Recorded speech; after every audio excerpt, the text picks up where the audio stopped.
I'tikaf artinya menetap di masjid untuk beribadah kepada Allah Subhanahu wa Ta'ala.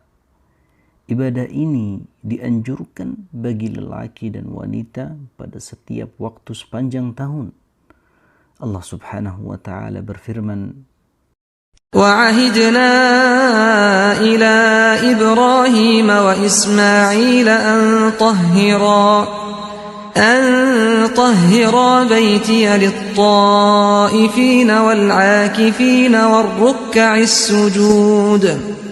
Dan kami perintahkan kepada Nabi Ibrahim dan Nabi Ismail, bersihkanlah rumahku untuk orang-orang yang tawaf, orang-orang yang beriktikaf, serta orang-orang yang ruku' dan sujud.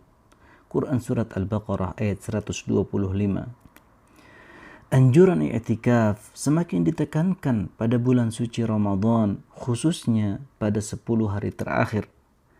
Hal ini karena Rasulullah sallallahu alaihi wasallam dahulu senantiasa beriktikaf pada 10 hari terakhir bulan suci Ramadan hingga beliau wafat.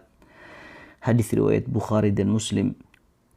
Menurut pendapat yang lebih kuat, tidak ada batas minimal tertentu untuk i'tikaf, sehingga i'tikaf tetap sah meskipun hanya dilakukan dalam waktu yang singkat.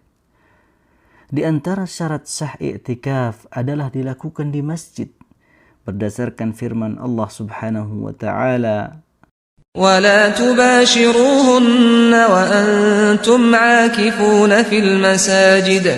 Dan janganlah kalian menggauli mereka, istri-istri kalian, sementara kalian sedang beriktikaf di masjid. Quran Surat Al-Baqarah ayat 187. Orang yang beriktikaf harus dalam keadaan suci dari hal-hal yang mewajibkan mandi seperti junub dan haid. Seorang istri wajib meminta izin kepada suaminya untuk beriktikaf.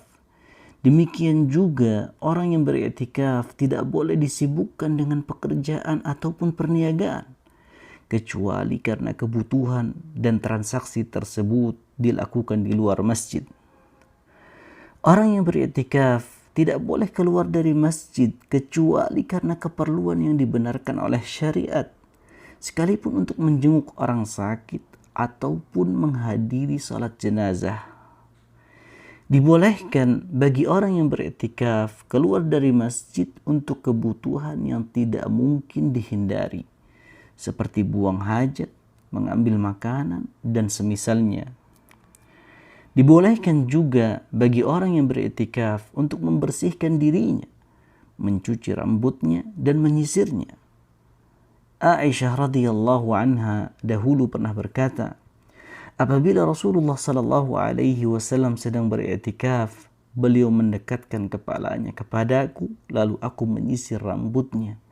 Dan beliau tidak masuk ke rumahnya kecuali untuk kebutuhan manusia.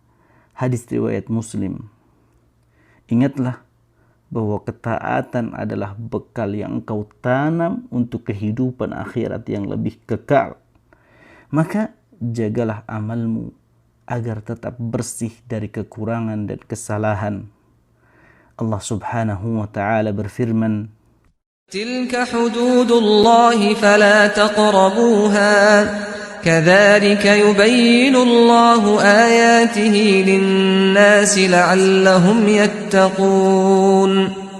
Itulah batasan-batasan Allah, maka janganlah kalian mendekatinya. Demikianlah Allah menjelaskan ayat-ayatnya kepada manusia agar mereka bertakwa. Quran Surat Al-Baqarah ayat 187.